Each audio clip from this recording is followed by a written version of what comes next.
All right. So, hi, my name is Travis Lindsay. I'm here for the CSUF Startup Incubator here at Cal State Fullerton. That's what CSUF stands for. I first met Chris. Chris, how long ago was that? Probably about 5, 6 years ago. Yeah, so When several years ago.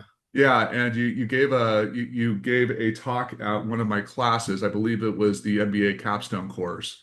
And even though I'm no longer a professor at Cal State Fullerton, it's not because of anything bad I did. I just, moved to Texas, which makes it a little difficult to teach at Cal State Fullerton in Southern California. I'm still connected with the center, and that's why we're here today to learn from Chris. And Chris, you're going to teach us everything that we need to know about networking, correct? I'll teach you as much as I can within the this hour here. So yeah, thank you for the introduction, Travis. Everybody, I'll do a brief intro for myself, but I'm Chris. I met Travis and team several years ago here, and I'm here to talk about networking, but in particular around networking. It's networking for founders, entrepreneurs, small business owners, and the part of it that I want to focus on today is around credibility and the importance of credibility. How do you build and leverage it in order to uh, you know, establish those relationships and deepen those bonds. So let me start sharing my screen here. So yeah, today I'm talking about credibility in networking. Because as business owners, as entrepreneurs, you need to establish yourselves. You need to go out and tell the world who you are, what you're doing, why you're doing it, and you need to earn attention. You need to attract customers, attract potentially investors, the press, and the rest of the community, right, to be successful. So first, let me give you a brief introduction about myself so you know who I am and why I'm here. I recently published a book called The Five Elements of Professional Networking, which I'll walk you through what those five elements are briefly here. But Travis had been kind enough to serve as my editor for the book. So he did get early looks on it. The finished product is slightly different, but I would say he got a view of probably 80, 90% of the original materials there. And he gave excellent feedback. He kind of culled through it, helped me refine it and polish it a lot better. I'm also a venture partner at GoAhead Ventures, which is an early stage um, VC firm. We invest in pre-seed, seed stage companies, technology companies. We don't do like CPG and that sort of thing, but technology companies. It could be software, hardware, life sciences, manufacturing, all sorts of things. Um, I also lecture for the UCLA Fielding School of Public Health. I teach a class on healthcare innovation or digital health transformation, topics around that. So that's where my professional background lay. I had worked at UCLA Health, which is academic medical center. I had worked at Elevance Health or Anthem, which is health insurance. Early on, I also worked at companies such as a SaaS startup for community pharmacies, and also did some business valuations for medical, dental, optometry practices. So I've seen various parts of healthcare and various sizes of companies, from small business to tech startup to large established organizations, publicly traded companies. I'm involved with a lot of different communities around innovation, entrepreneurship, career development as well. And so I serve as a mentor for Techstars LA as well as advisors for various communities. So let's dive into it. Why does it matter for you as a business owner, as an entrepreneur, as a founder to be networking, to be building relationships? The first and most important thing is you must be involved. And that looks like a lot of different things. For here I put out three buckets here. You need to be involved in sales. Um, Especially for early stage tech startups, you can't just outsource it to somebody. You can't just bring in a chief salesperson or chief marketing officer. You need to be out there. You are the face of the organization. You need to be promoting it. So you are leading the sales efforts there. Secondly, same thing with investor pitches. You can't just bring in an advisor or somebody else or an investment banker to tell them to go and raise money for you. You as the entrepreneur need to be heading up those investor meetings. You as a CEO especially need to be meeting with investors and representing yourself, representing the organization. And lastly, you need to also attract talent. You need to have the right talent around you, especially if you're building an early stage tech company. A lot of the engineers and others that you might be recruiting for your organization, they have cushy jobs at big tech companies, or they have great pay packages with other software startups and such. So how do you get them to leave whatever they are doing or forego certain opportunities that they've been offered to come work with you? That's not an easy sell. You must have credibility around you as to why they should follow you instead of some other entrepreneur, instead of joining an organization that's been around for 20, 30, 50 years and will continue to be around, right? So you must be involved in the benefits of being able to network other than, these tangible events. Like the way that it works is, one, when you meet a lot of people, you get a lot of perspectives. You need to meet people across different careers, ages, demographic groups in order to understand how the world works. You need to understand how investors think. You need to understand how your customers think and what their pain points are. And even within your customers, it's not just selling to the head of the business that you're selling to or whatever organization. You have to sell to perhaps the VP levels, the manager levels. You got to get the people on board who will be implementing it too. So really understanding the diversity of those perspectives as to what their priorities, what their values are, that's crucial for your business. Similarly with the talent, you need to go out there and see what's happening in the talent market in order to bring in the right people to your teams. Along with that, also, when you're networking, when you're building relationships with people, you gain information more quickly. And I call it here velocity of information. When you're well connected, you'll hear of opportunities quicker than others. You'll hear when somebody else, somebody that you might want on your team is looking for a new job. You might hear when certain customers are looking to replace their enterprise software system, and you would be well positioned for that. If you come in at the right time, you start those conversations early, then you may be able to land that sale. If you miss it by a month or two, then the window of opportunity has closed for you. So this is true also of people who are looking for jobs or any other way that they're developing their career. When you hear of a new training program, when you hear of a new job opening, when you hear of a new grant opportunity or RFP, the early bird gets the worm, right? Or at least the early bird has the opportunity to decide whether to continue to pursue those opportunities or not. You could decide, hey, is this right for our company at this time, or is it a good opportunity for perhaps somebody else, or is it just something you should pass on right now? But it's good to know what is happening in the market. You keep a pulse on what is going on. So let me introduce the 5 elements of professional networking here. This is basically the outline of my book. See if you can see my book here. So within the book, I talk about these, I call them 5 elements. And in the center, you'll see value. That's the foundation of what all our relationships are built on, right? We are in relationships with people because they provide some sort of value to our lives. Sometimes that value can be they help you solve a problem, such as at work, or they provide you a job, or they are an employee of yours. They provide some value to you. There is some back and forth there. Sometimes it's just purely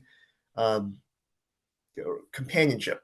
Why are we friends with our friends? It's not because necessarily that they're doing anything for us specifically. It's because we like them. We can relate to them.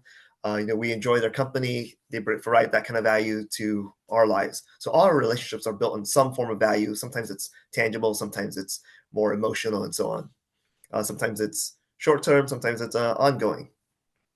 And then below value here, you see I put initiative and consistency. So just because you have value to offer, in this case, just because your business can do a certain thing, or just because you have certain skill that you can offer into the market, doesn't mean that anybody knows about it or that things will happen for you if you just sit in your room and wish for something to happen. You have to take initiative. You have to go out there and pursue those opportunities. You need to have those conversations. You need to be going out and trying to make those sales.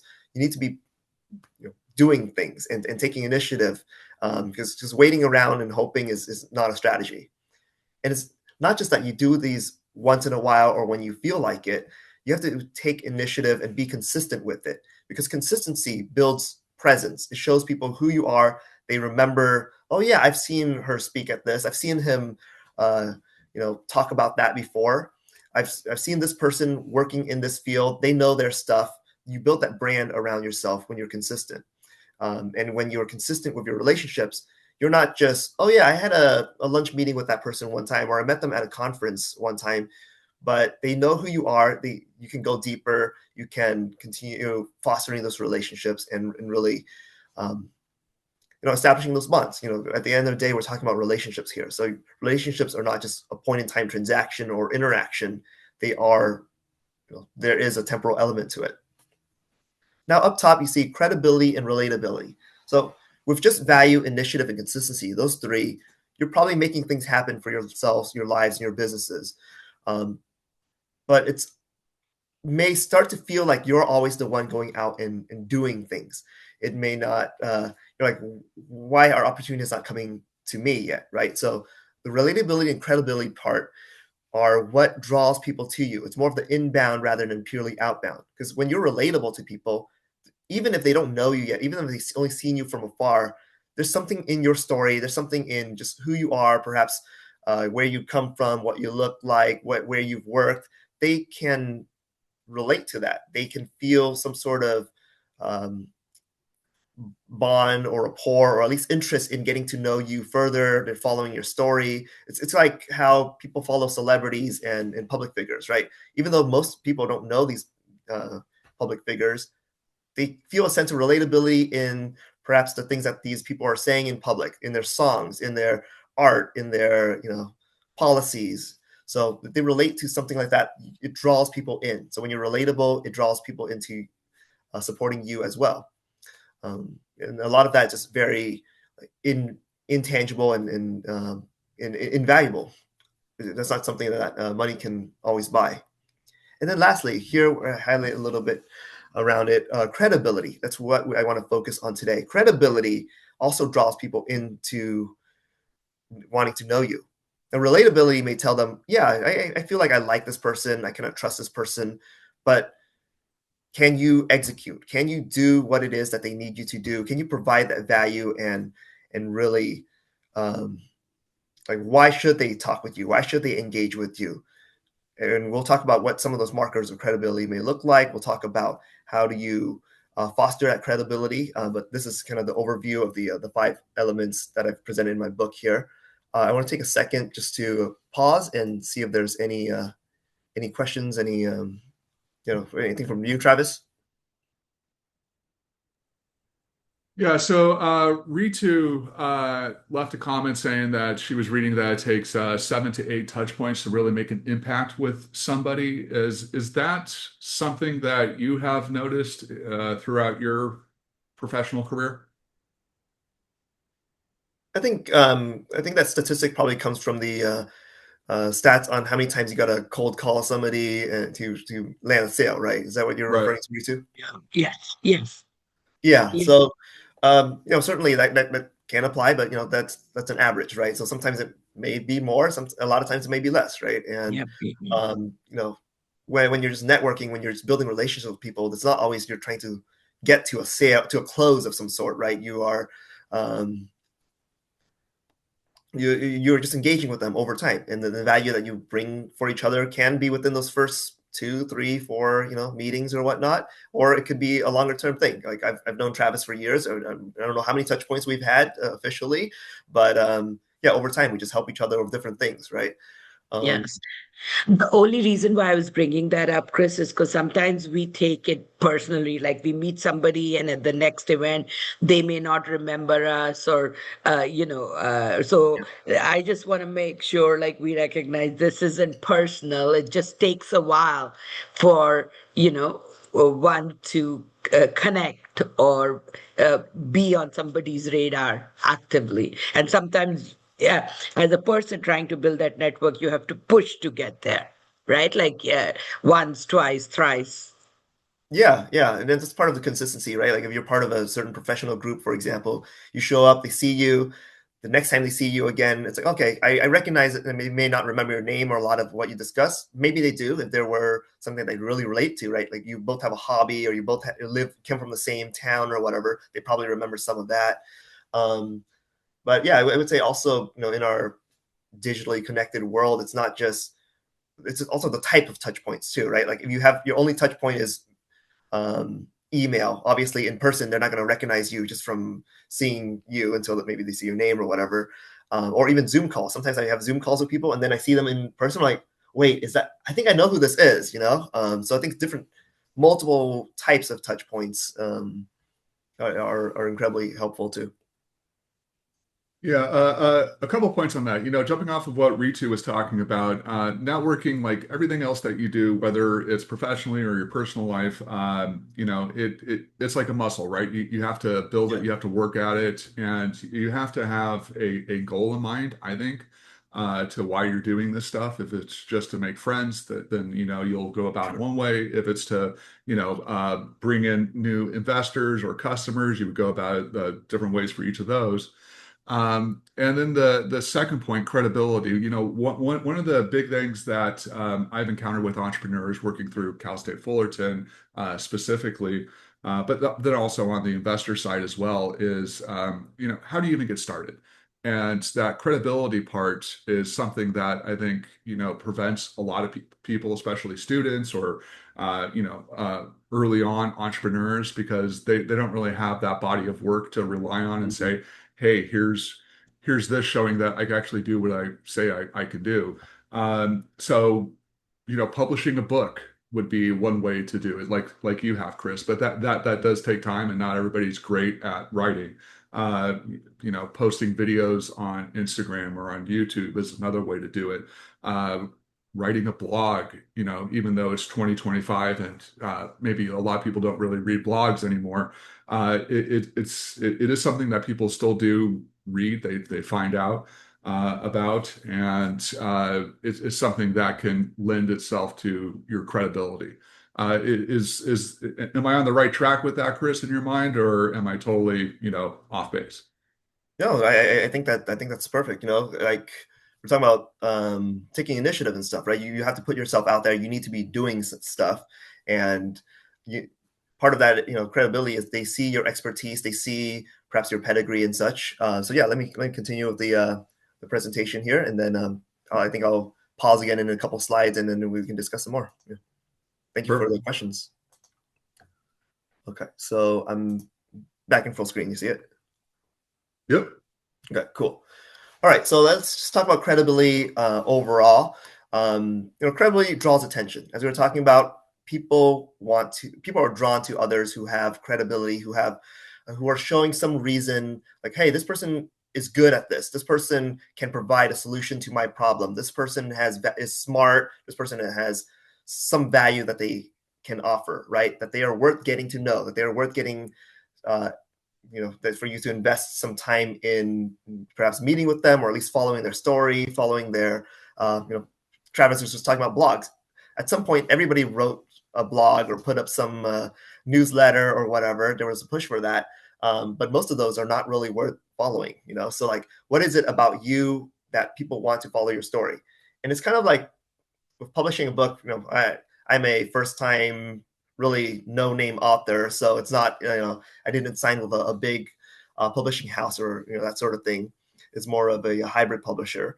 But you see when executives, when politicians, when celebrities are putting out a book, even if those books are ghostwritten, when they're putting out a book, they have the credibility behind them that makes the large publishing houses say, yeah, I want to sign you. I'll give you, $100,000 advance, or, $500,000 advance, depending on how big the name of the person is, right?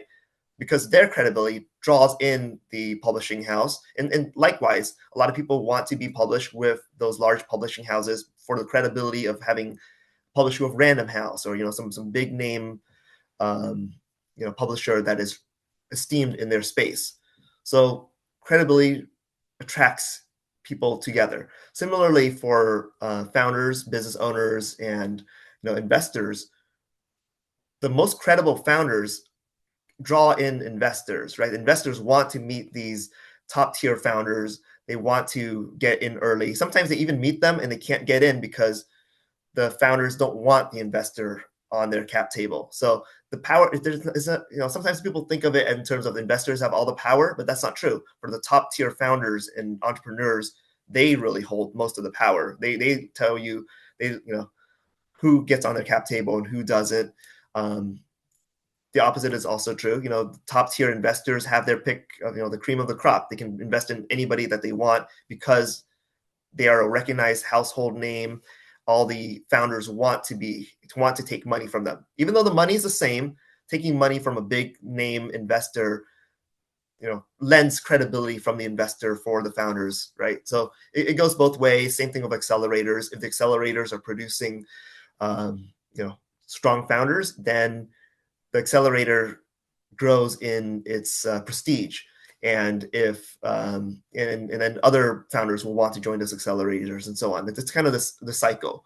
But if there is lack of credibility among these parties, then a founder who doesn't really have any markers of credibility to them, it doesn't seem like they're doing anything interesting, they don't seem very smart or have very high EQ, it's hard for them because they don't have those that credibility to draw in investors. So at the end of the day, credibility draws attention. Here I just have on the left, I just have some of the logos from companies that GoAhead Ventures had invested in.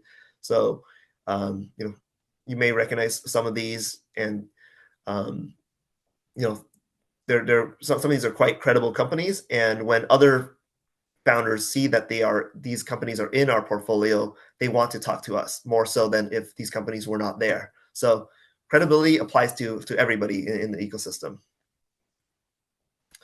Let's talk about credible founders then. What is a credible founder? And here I'm talking mostly about tech founders, but some of this also applies to if you're just running a small business or some sort of consulting business, non-technical company as well. So first, a deep understanding of the problem. Like, what is it you're trying to solve, and why is this such a deep pain point? Who will pay for it? How much will they pay for it? What is the hurdle that will need to be overcome in order for your product to be implemented within this client's organization or to become the gold standard in the industry?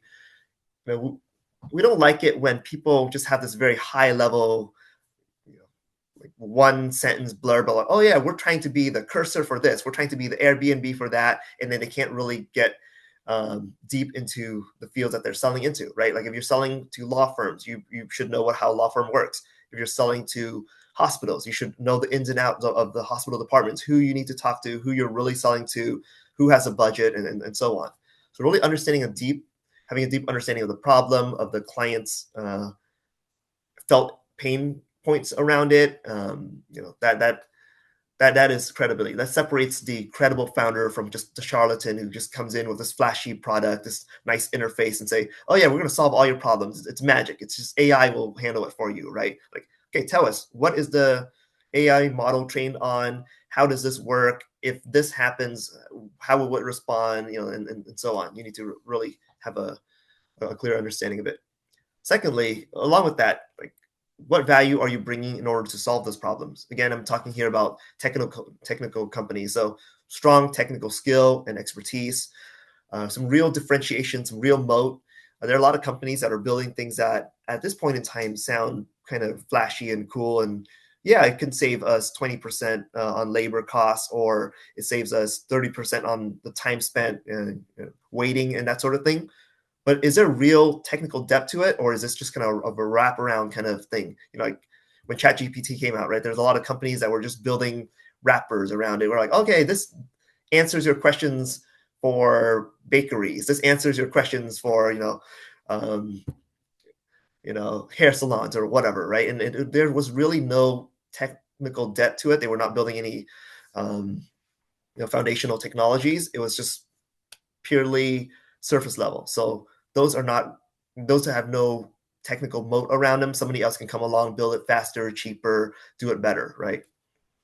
Thirdly, the credible founder is somebody who can communicate. They're able to speak well. They're able to instill confidence. Again, they need to attract talent around them. You need to instill confidence of why somebody should leave their $200,000 job and come work for you for equity that may be worth something someday, but right now is not worth very much, right? You need to be able to instill confidence in why investors should put money into your company rather than the other dozen companies that have just pitched to them, the same day. Whether those companies are direct competitors to yours or are just doing something completely different, but maybe more promising. You need to be able to instill confidence, perhaps when you're talking to the press or community members, or whatever that you're doing, you need to have that kind of presence around you and communicate what you're doing, why it matters, and really draw people to your mission. There are a lot of scientists and engineers out there who are brilliant. They're MD, PhDs, and they've done this stuff for 15, 20 years. They're really smart at this one thing that they do, but they can't communicate the significance of it and why they are the founder to be leading up this initiative, to be solving this problem. So really, the credible founder, we're trying to answer the question of trust. Can we trust you, like you specifically? Why is it you and your team who will be the market winners for this category? Why should we invest in you specifically as opposed to one of your competitors doing something very similar? Why should I join your company instead of, again, one of your competitors? So, it's a matter of trust. And as much as the idea matters, the founders and the team, most investors, most early stage investors, I would say, would agree. It's really the founders and the teams that make it or break it. Let's talk a little bit about some markers of credibility. Even before meeting this founder, like I get inbounds every day, right? People are reaching out on LinkedIn, they're sending me emails. Some people are posting lists of companies in certain cohorts, or sending me like, hey, I'm talking to these 3 companies. You want to meet any of them? So there's only so many hours in the day. I can't meet with everybody. Why would I want to spend time meeting with this founder? So in lieu of, when there's incomplete information, we look to others for cues on what to do. We look for clues as to, hey, this person can indeed provide value. This person's probably smart. They probably know what they're talking about. We look for social proof. Here are just a few categories that are big ones that investors may be looking at. First, where you went to school and what you studied, right? All things being equal, if you went to an elite school, there is just credibility around that. If you went to Stanford or MIT or Caltech or Harvard, people will just assume that you're smart, and you probably are, and you probably have some strong technical debt, especially if you went to Caltech or MIT there, and especially what you studied. So if they're building a software company and they studied computer science or some sort of engineering or something, there's probably some founder market fit in what they're building. If they studied sociology and they're building a software company, that doesn't disqualify them per se, but they probably need a technical co-founder because they're probably not the technical person on the team, unless they had gone on to study something else, or they had gone on to teach themselves the technical aspects of it. Past employers are also a big one. You see on LinkedIn, people always put like ex Google, ex Apple, ex wherever they work, because that lends some sort of credibility. If you had worked at some of these big employers, especially early on, you are probably strong at what you do. You're probably very smart. You're probably very deeply technical, or you probably have the chops of whatever it is that the function that you were filling, and you knew how it worked in these fast-growing or big tech kind of companies. It also tells them whether you have industry, exposure to the industry. You know how things work in the field. Like if somebody were building a digital health company and they pitch to me, and I see in their past work history that they've never worked in healthcare, they never studied anything health related, it doesn't mean that they can't build a software company in healthcare, but there would probably be questions around why are they, like, how much do they know about this field? Why are these, the founders to be doing it? Now, I had to work for a software startup that, our leaders did not come from a software startup for healthcare, for pharmacies, and our leaders did not come from healthcare, but it made a lot of sense as to how they took their technologies, which is essentially just a marketing kind of platform, CRM, outbound calls and stuff that they had built for automotive, and how they can translate that to pharmacies, because there were strong parallels between car dealerships and community pharmacies. But usually you look at somebody's past employer and you see, okay, you've worked in financial services. I understand why they're building a fintech company. Thirdly, just your following, your online presence. are people listening to you? If you're building something in your field, are you connected to the right folks? Are you known in your industry, at least in your niche, in your space? Are people following you on, whether you're saying on X or on LinkedIn? Are you in news interviews? Are you being quoted places? Who is listening to you? And if all these people are in this industry are listening to you, perhaps as the investor or potential employee, they should look at that too. And then the last two categories here, accelerators. I think I touched on this earlier, but if you came out of a Y Combinator or A16Z speed run, that lends a whole lot of credibility. Everybody's trying to meet the new YC batch right now. I think it's almost demo day for the fall 25 batch. If you're coming out of one of those accelerators, everybody or a lot of investors will just want to talk to you purely because of that. Like you gain this credibility from that everybody that says, hey, this is somebody worth talking to. They have been vetted. They've gone through this training program. They understand how things work. So, they're probably at least a better than average bet. And then similarly, who else is invested in your company? If you have no investors at the table yet, or, in your past rounds, you don't really have anybody at the table, then it's like, okay, why should we invest in you if nobody else is interested? We don't want to be the only ones holding the bag. But if you have some big name investors, Sequoia invested in your round or something, everybody will want to talk to you.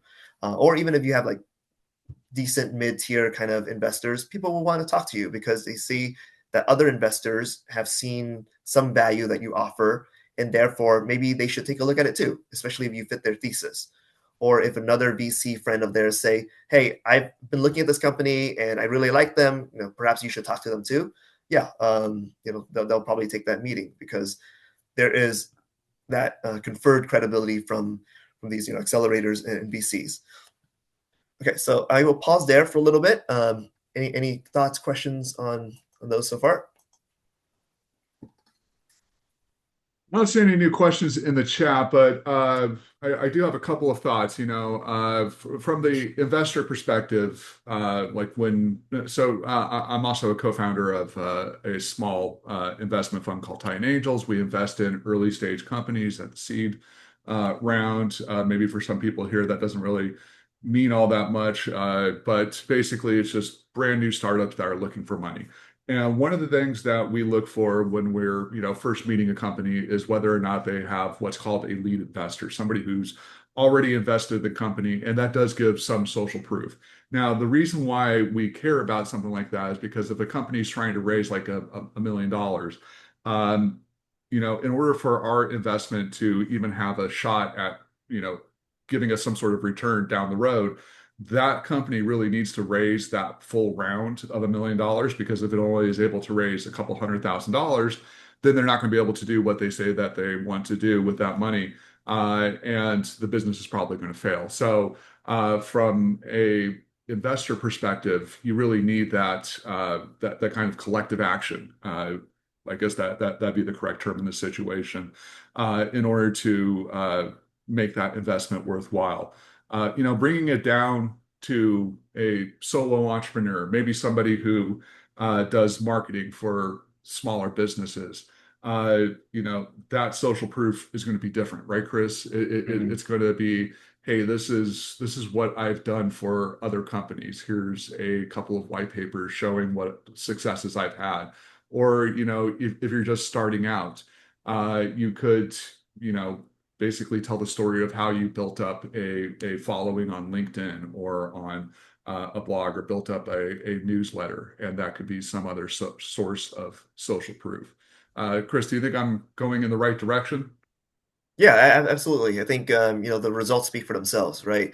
Like if you, as much as all the flashy materials may be, if you say, hey, we help them close 3 times more deals because of this new strategy. We help them capture this market or whatever, and you can, substantiate that. Then certainly that speaks for itself. And I think that's why with the social proof around, customers, especially for like small businesses like that, I think that's why when you look at an RFP, they always ask like, give us some examples of similar size, similar scope kind of businesses that you had served, right?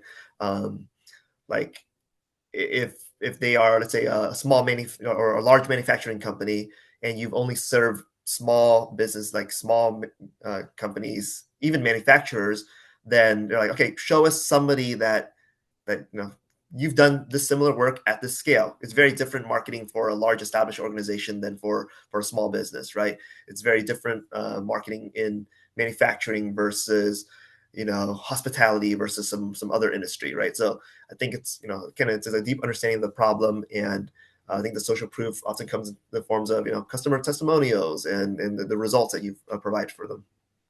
Ritu has her hand raised. Ritu, can you unmute yourself? Yes. Yes. So I think I just wanted to add a little bit because sometimes, like Travis was saying, we have solopreneurs. This is the first initiative. They may not have built up the social proof for credibility.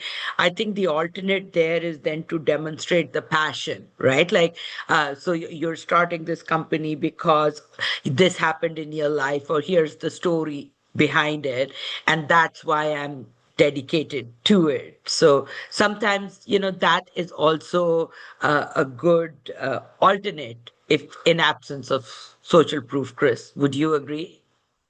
It certainly helps. It's part of that relatability piece, right? But it Yes. certainly is like, just because it happened to you, I think that speaks to your motivations of why you're doing it, but it doesn't Yep. necessarily. You still need to substantiate that you can do the work, right? Like, Yes. again, I work in healthcare. My background has been in healthcare. I meet a lot of health related startups and small businesses, and a lot of times they start their pitch with, "Oh yeah, my somebody in my family had cancer, or they had this, they had passed away, they had a bad experience with the hospital, so that's why I'm building this." And like, okay, that's all great. I think everybody has had deaths in the family or illness in the family. That speaks to your motivation, but Mm. that doesn't tell me why like you are the right person to like what you can do yet, right? So there's that relatability, but you still need to bring in the skills and expertise and um, you know show that, hey, we are the right group to be doing this. Autumn has a related question. So she's asking, where are the best places to attract venture capital or investor interest, online, particular event spaces, etc.? And Autumn, please unmute yourself if you want to engage further, but I'll start us off. So, from Titan Angels, and I think Chris, this is probably the same with you as well. I mean, we get a lot of unsolicited interest from startups looking for money on LinkedIn, from our website, and in a couple of other spaces. The one way that seems to work the best would be if we get an introduction from somebody who we already know. And this is something that you'll see in like networking literature. It's not necessarily the people that you know directly who will get you that big break, the investment or the new job or the new client. It's the people that that they know. So it's like those second order connections that really move the needle quite a bit. But Chris, now that I've taken the easy answer, can you add on to that? Yeah, and actually that will dovetail right into my next slides around the conferred credibility of introductions and that sort of thing. But yeah, I mean, certainly well, Autumn, what kind of business do you run? Thank you. I'm running currently a startup pastry line. That's my area. Okay. I would say in terms of meeting investors, first you need to. It's all about value is all about relevance, right? There are a lot of investors that may not be focused on that space, and it doesn't matter how great your company is. If that's not a space that they invest in, then they just won't be interested. So really, it's a matter of finding the ones who do invest in that space, perhaps have invested in that space before. You can find that on PitchBook and other places, or on their websites, in their portfolio if they've invested in similar companies, or at least what they're saying their thesis is.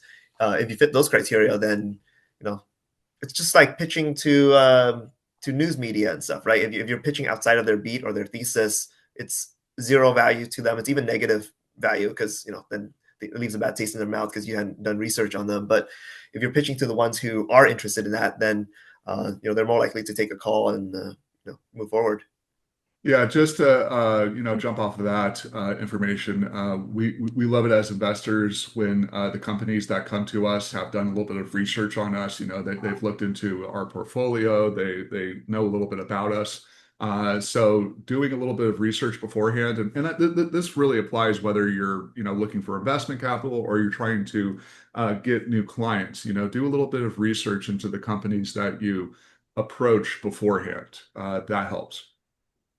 And Travis and Chris, if you don't mind, Autumn, what I like to add is think of yourself as who are you the target customer for, right? So you are a woman-led business. So any VCs, investors that might be looking to invest in women-led businesses, you could be, food and beverage, right? So then see if there are any that are in the niche, or some just are major funds like that like to do multi-industry. So backtrack from who you would be the ideal customer for, and then target those as your go-to in research. Great information. I appreciate that. Sure. Thank you. Yeah, and another thing you could do, I mean, you do know people, and you can ask them like, "Hey, this is what I'm trying to accomplish. Who should I reach out to?" And they'll usually have, somebody in mind. So that's a good source as well. Thank you, all And of you. you've got Travis and Chris here, so you could always start with them and say, "How can you help me with introductions?" Just making sure you're leveraging your networking abilities, right, Travis and Chris? Yep. Yeah, absolutely, Autumn, or anybody else who is here. If you have any questions about that, you can reach out to us. I'll put my email in the chat, and yeah, we're happy to help. Yeah. Let me wrap up the last couple slides here, and then we'll take a couple more questions and wrap up. So as Travis was saying, when you're getting introductions from people, there's that conferred credibility, right? It's kind of like this Mark Andreessen quote on the right here. He says, "I've always thought the biggest thing a founder buys from a VC is a bridge loan of credibility in advance of tangible evidence," meaning you haven't shown that you've built, perhaps, finished building this product or built a large business yet. You're getting a bridge loan of credibility, he says. You're getting some credibility from these investors that say, "Hey, we support you. We believe in what you're doing. We believe this is a future and that you will be successful." So they're conferring some of their credibility onto you. So your reputation matters. What are people saying about you? Are they saying that, are customers saying that, "Hey, this is the best product that we've spent our budget on this year, that it saved us so much time and so much cost"? Are they saying that, you're the best engineer or the best salesperson they've ever worked with? What are people saying about you? That's part of your reputation, about your credibility. And really, who is saying these things? Because are they people who are in the know about what it is that they're saying? Let's say, do they work in your industry? If they're saying that this is the best solution for this market, do they really know the market? It reminds me of on LinkedIn, how people have like recommendations from their connections, and sometimes you see their recommendations or their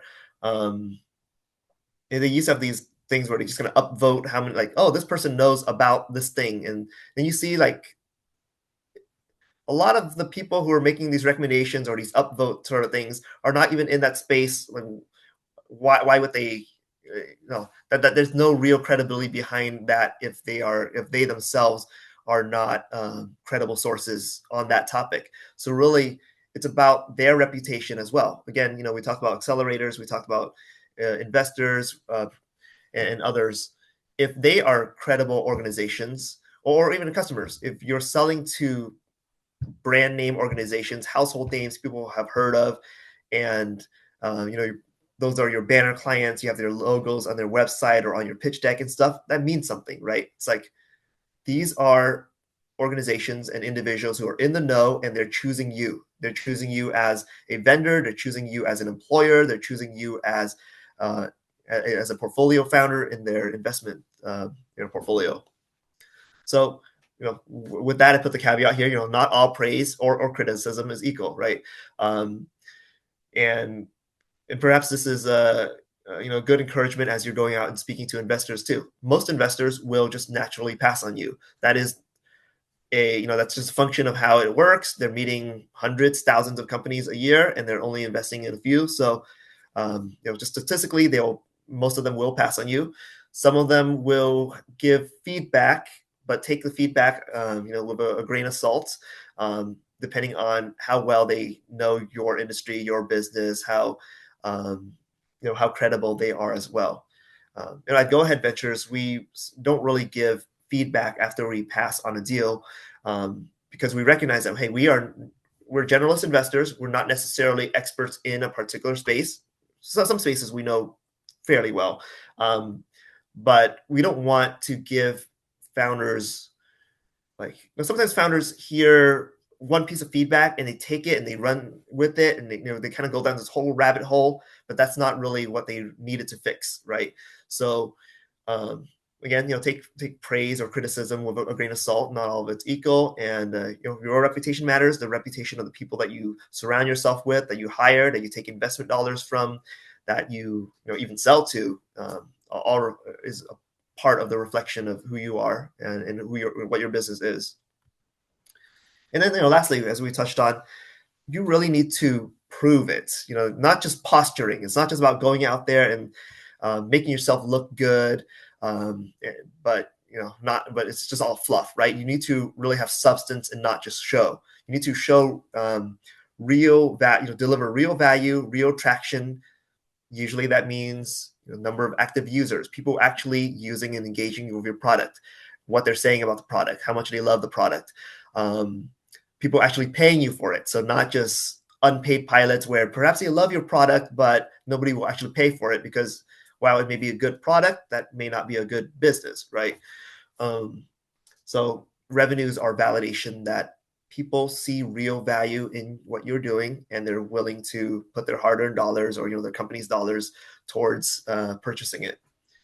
Now, for some businesses, you're not really building anything that you're selling today, but you're developing a long-term sort of technology. You have patents around it.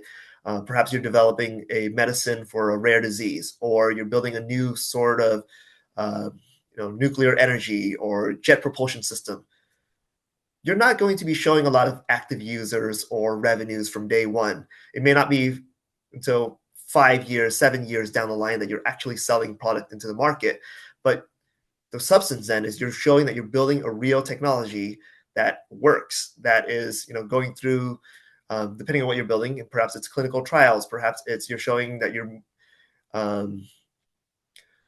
your technology readiness level is increasing. Now it's going from this year, perhaps you're at a 3, next year you're at a 5 or whatever. You're showing that you're really moving towards developing a technology that could be commercialized. So it needs to be substance. And if people are not buying, if you are not able to find any investor interest, if you're not able to attract people to your company, especially if it's a tech company, then perhaps the value isn't quite there. As I say here, check the equation, right? Are you really delivering the value that you're telling the world that you're delivering? Because if you are, it should be attracting people to you because you are a credible person, because what you're building, your technology is credible, your company is credible, and it's substance and not just show. So with that, here, thank you. Here's an image of my book, The 5 Elements of Professional Networking, Building Blocks for Genuine Relationships and Successful Careers. So if anybody wants to look it up on Amazon or IndiePub, it's available there. I don't see the image, Chris. Oh, there we go. Now I see it. Oh, okay. All right. Well, thank you very much, Chris. Does anybody have any questions before we end this? All right. Well, I think that we got a lot of information during it as well. We asked a lot of questions, had some good discussion. So, Chris, thank you very much. And we see there your LinkedIn and your Substack. So please follow Chris. And Chris, is there anything that we can do for you? Well, just check out, buy the book, check out the book, share it with your friends if you find real value in it, right? Just like all of you growing your businesses and such, um, you know, everybody starts small. Certainly, um, I have my small community who supported the book so far, and I would love to expand that. So. Yeah, having read the book, edited the book, what I really like about it is that you tell a story throughout, and it's really multiple different stories that all lead to specific points about networking, kind of reinforcing those ideas. So it is a very approachable book with a lot of good research in it as well, and tons of good advice. So I really recommend everybody going out and purchasing this book. I mean, it's not that expensive, right? I mean, it's not like some Yeah, academic books are like a couple $100. I mean, this is it's a business book. It's it's a I business think book. Yeah. I think it retails for like $17 or something around there. Okay. Well worth it. So thank you again, Chris. Yeah, thank you for having me, Travis. Thank you everybody for your questions and participation.